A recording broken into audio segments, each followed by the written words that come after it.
BNP কিন্তু একটা শান্তিপূর্ণ দল আমাদের। যারা অবৈধভাবে দখল করতে চায় ওনাদের বিরুদ্ধে প্রশাসন আছে, প্রশাসন ব্যবস্থা নেবে ইনশাল্লাহ। আমাদের দলীয় নাম ভাঙা যদি কেউ কিছু করে আমরা দলীয়ভাবে এটা সিদ্ধান্ত নেব ইনশাল্লাহ। আমাদের কোনো সমস্যা নেই, আমাদের কার্যক্রম চলতেছে। আমাদের এই আজকেও মশকের কার্যক্রম চলছে। আমাদের যে নাগরিক সেবা এটা আলহামদুলিল্লাহ সব ঠিক আছে। বলতো নিয়ে আগে যে সমস্যা ছিল আমরা নেই, বলতো অপসারণ চলতেছে আমাদের।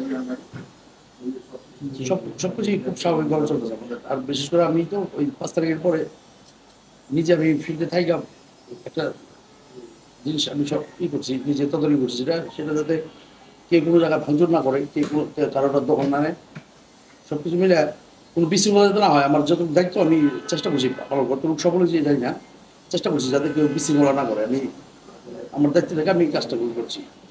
5 তারিখের পরে থানার যে পরিস্থিতি এখন হচ্ছে, হ্যাঁ থানা, হ্যাঁ থানায় কি কোনো মানে প্রবলেম হচ্ছে নাকি? না, থানা গিয়ে এখনো সব অফিসার আসে নাই। থানা আস্তে আস্তে পুনর্গঠন হচ্ছে।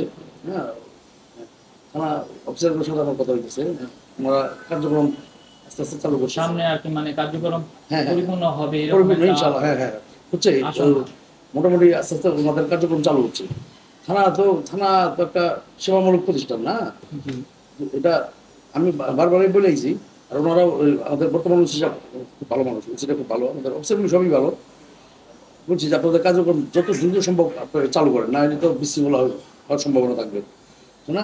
পুলিশ পুলিশ তো পুলিশ তো দেশের জন্য অনেক নিরাপত্তা, জনগণের সেবার জন্য পুলিশের ভূমিকা অপরিসীম। আর পুলিশ যদি না থাকে, দেখছেন যে পুলিশ না থাকলে কি অবস্থা হয়। পুলিশ খুব জরুরি একটা সেবামূলক প্রতিষ্ঠান না।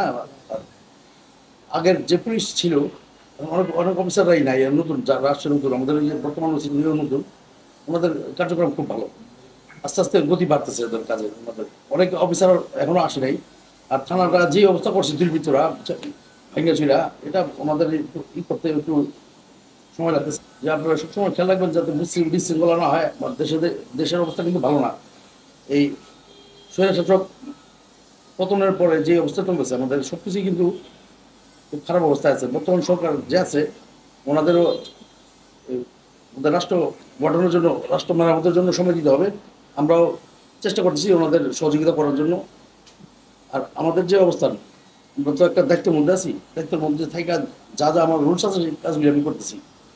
আর 5 তারিখে আপনারা হয়তো দেখছেন যে এই আমাদের দলের নাম ভাঙা অনেক সন্ত্রাসী এই সন্ত্রাসী কার্যক্রম করছে, কিন্তু তাদের যারা এই কাজগুলি করছেন তাদের কিন্তু কোনো দলীয় পরিচয় নেই।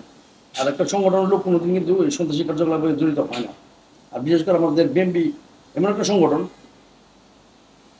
আমাদের কিন্তু বিএনপি সংগঠনটা দেখবেন ওই হিংস্র না। আওয়ামী লীগ যেমন হিংস্র একটা দল ছিল, জানেন অনেক কিছু আরো সামনে হয়তো জানতে পারবেন যে আওয়ামী লীগের কার্যকলাপগুলি কি করছে, দেশের অবস্থাটা কি করছে।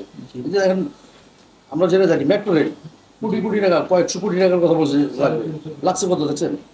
জি। অল্প কিছু টাকা লাগছে কিন্তু, তাই এই যে মিথ্যা কথা বললে এই টাকাটা কে খাইতো? আমাদের দেশের অর্থ এইভাবেই কিন্তু লোপাট করছে আর বিদেশে পাচার করছে। সবকিছু মিলে আমাদের বিশেষ করে আমি বলতে পারি আমারও একটা শান্তিপূর্ণ ইনশাল্লাহ। কিন্তু ভাই দেখা যাইতেছে যে অনেক জায়গায় বিএনপির নাম ভাঙে বা অনেক জায়গায় মার্কেটগুলি দখল বা স্টান দখল এরকম আপনার ওয়ার্ডে। শুনেন, আমাদের ওয়ার্ডে এমন কোনো কিছু নাই। আর এই যে দখল বাণিজ্য যারা করে এরা কিন্তু সুবিধাবাদী লোক, বুঝছেন? এরা কোনো দলের হইতে পারে না। এরা যে দলে এসে ওই দলের ব্যানারই, বুঝছেন, সামনে রেখে কাজ করতে চায়। কিন্তু এরা দলীয় লোক না। দলীয় লোকরা কোনোদিন সন্ত্রাসী কার্যকলাপ করে না। যাদের দলীয় বাইরের পোস্ট আছে, দলীয় পজিশন আছে, তো দল কিন্তু এই সন্ত্রাসী কার্যকলাপ কোনোদিন করে না। দলের নাম ভাঙে কিছু সুবিধাবাদী লোক থাকে, অনুপ্রবেশকারী, এরা করে এই কাজগুলি, বুঝছেন? আর বিশেষ করে আমাদের বিএনপি কিন্তু এমনি আগে এই ধরনের কোনো টাকা ছিল না। বিএনপি কিন্তু একটা শান্তিপূর্ণ দল আমাদের।